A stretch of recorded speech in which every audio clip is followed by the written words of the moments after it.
specialist, and a grumpy old crank, simply owing to a lack of subtlety in his instincts for climate. And I myself might have been an example of the same thing if illness had not compelled me to reason and to reflect upon reason realistically. Now that I have learned, through long practice, to read the effects of climate and meteorological influences from my own body, as though from a very delicate and reliable instrument, and that I am able to calculate the change in degrees of atmospheric moisture by means of physiological observations upon myself, even on so short a journey as that from Turin to Milan. I think with horror of the ghastly fact that my whole life, until the last 10 years, the most perilous years, has always been spent in the wrong, and what to me ought to have been the most forbidden places: Naumburg, Forta, Thuringia in general, Leipzig, Bala, Venice. So many ill-starred places for a constitution like mine. If I cannot recall one single happy reminiscence of my childhood and youth, it is nonsense to suppose that so-called moral causes could account for this, as, for instance, the incontestable fact that I lacked companions that could have satisfied me. For this fact is the same today as ever it was, and it does not prevent me from being cheerful and brave. But it was ignorance in physiological matters, that confounded idealism, that was the real curse on my life. This was the superfluous and foolish element in my existence, something from which nothing could spring, and for which there can be no settlement and no compensation.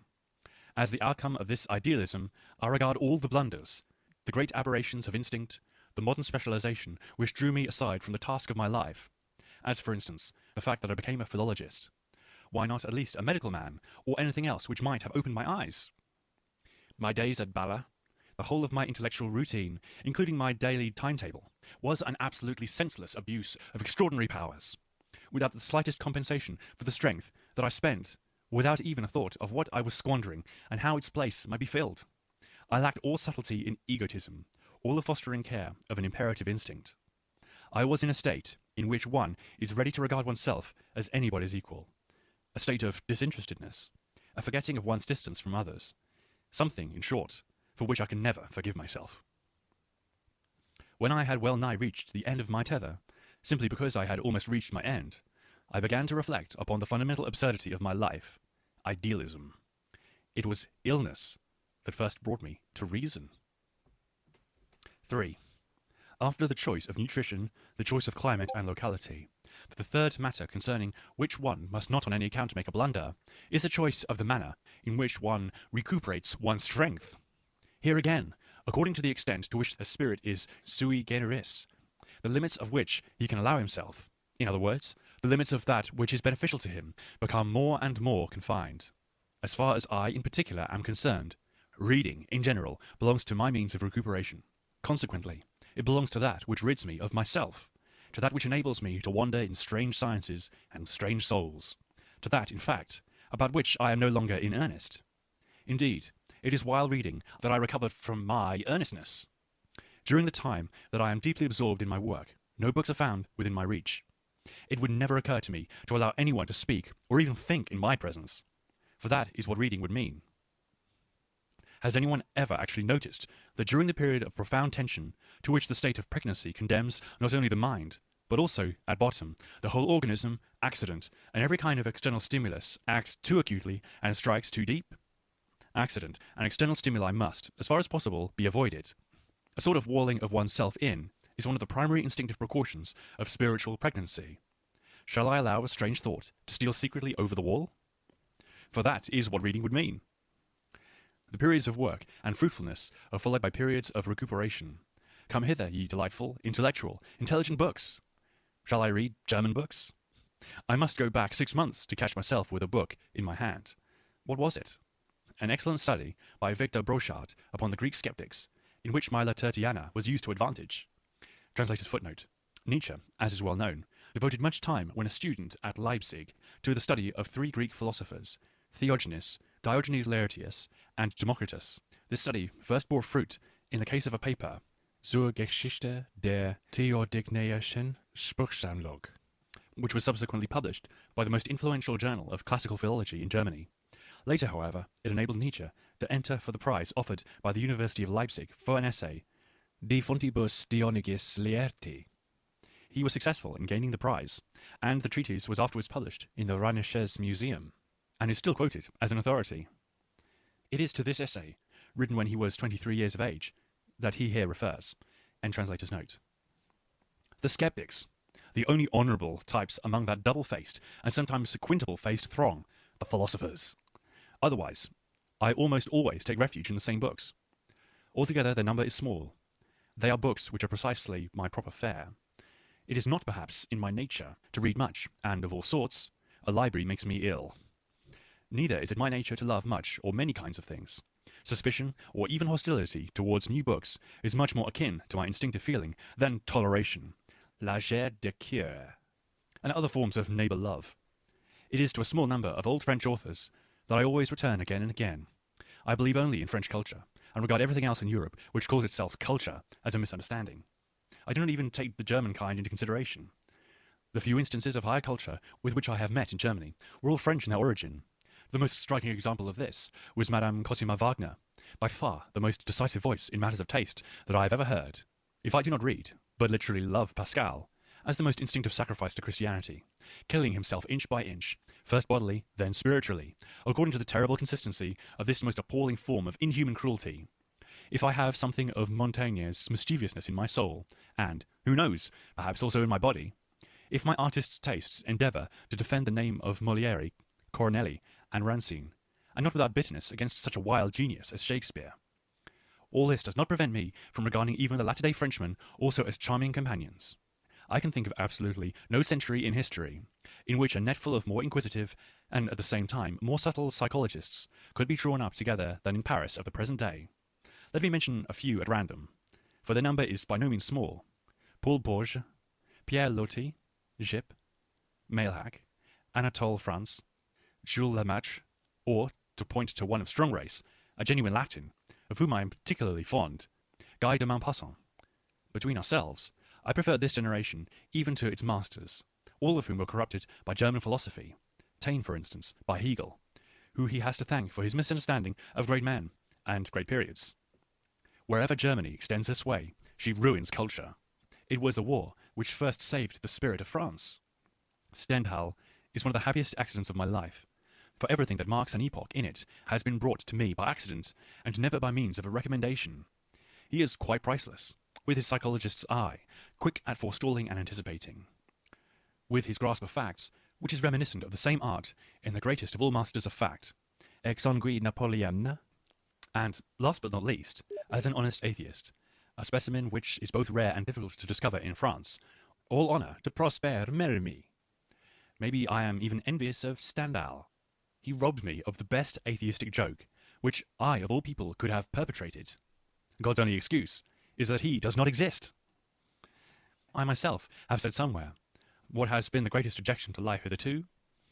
God. 4. It was Heinrich Heine who gave me the most perfect idea of what a lyrical poet could be. In vain do I search through all the kingdoms of antiquity or of modern times for anything to resemble his sweet and passionate music. He possessed that divine wickedness, without which perfection itself becomes unthinkable to me.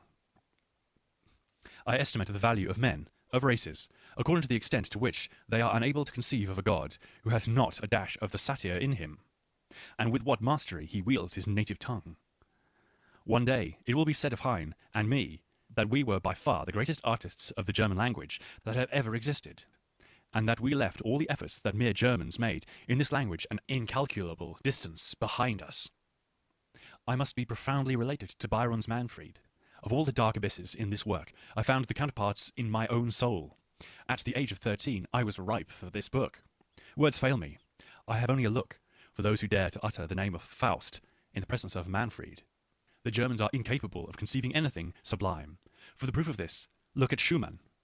Out of anger for this mawkish Saxon, I once deliberately composed a counter-overture to Manfred, of which Hans von Bülow declared he had never seen the like before on paper.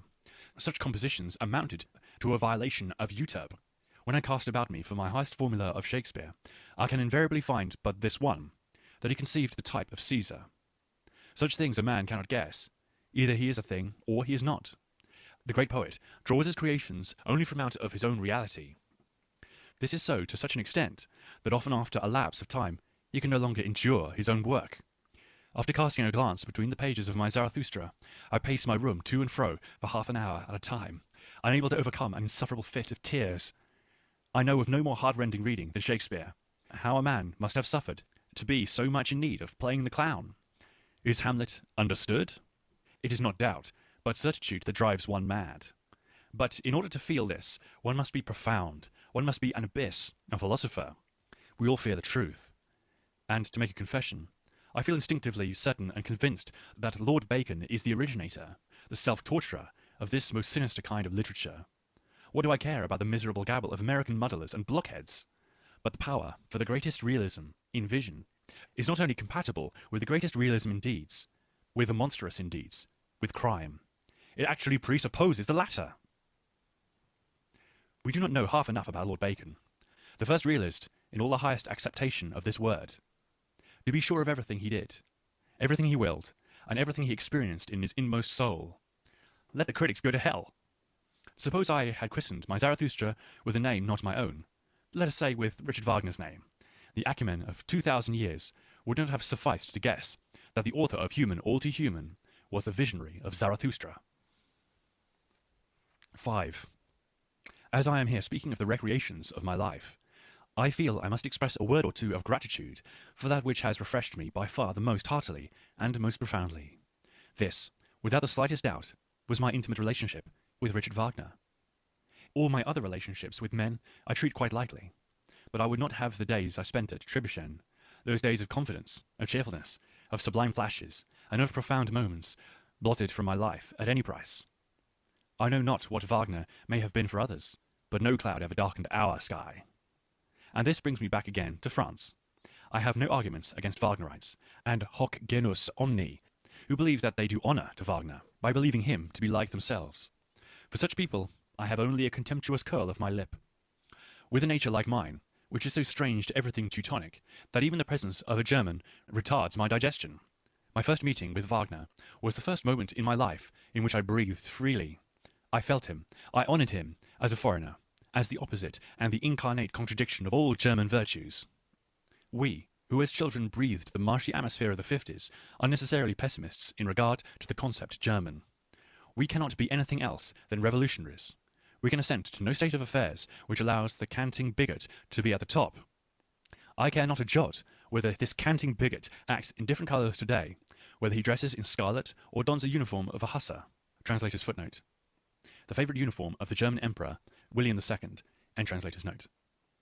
Very well then, Wagner was a revolutionary. He fled from the Germans. As an artist, a man has no home in Europe save in Paris. That subtlety of all the five senses which Wagner's art presupposes, those fingers that can detect slight gradations, psychological morbidities, all these things can only be found in Paris. Nowhere else can you meet with this passion for questions of form, this earnestness in matters of mise en scène, which is the Parisian earnestness par excellence.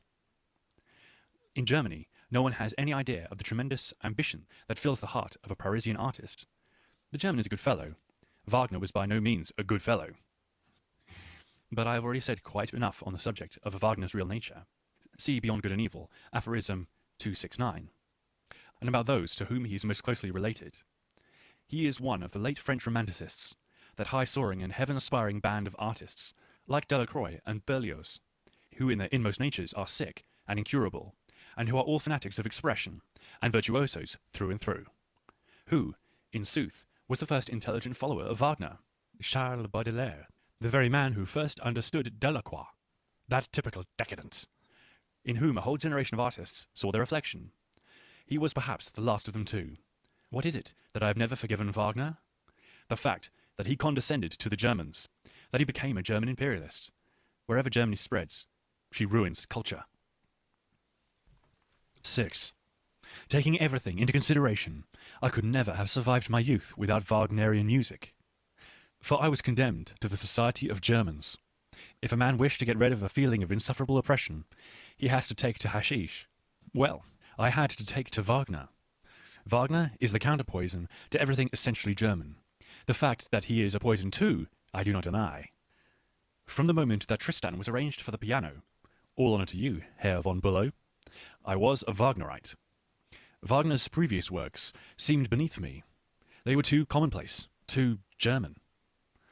But to this day, I am still seeking for a work which would be a match to Tristan in dangerous fascination, and possess the same gruesome and dulcet quality of infinity. I seek among all the arts in vain. All the quaint features of Leonardo da Vinci's work lose their charm at the sound of the first bar in Tristan. This work is without question Wagner's non plus ultra. After its creation, the composition of the Master Singers and of The Ring was a relaxation to him. To become more healthy, this in a nature like Wagner's amounts to going backwards. The curiosity of the psychologist is so great in me that I regard it as quite a special privilege to have lived at the right time, and to have lived precisely among Germans, in order to be ripe for this work. The world must indeed be empty for him who has never been unhealthy enough for this infernal voluptuousness. It is allowable, it is even imperative, to employ a mystic formula for this purpose. I suppose I know better than anyone the prodigious feats of which Wagner was capable, the 50 worlds of strange ecstasies to which no one else had wings to soar. And as I am alive today, and strong enough to turn even the most suspicious and most dangerous things to my own advantage, and thus to grow stronger, I declare Wagner to have been the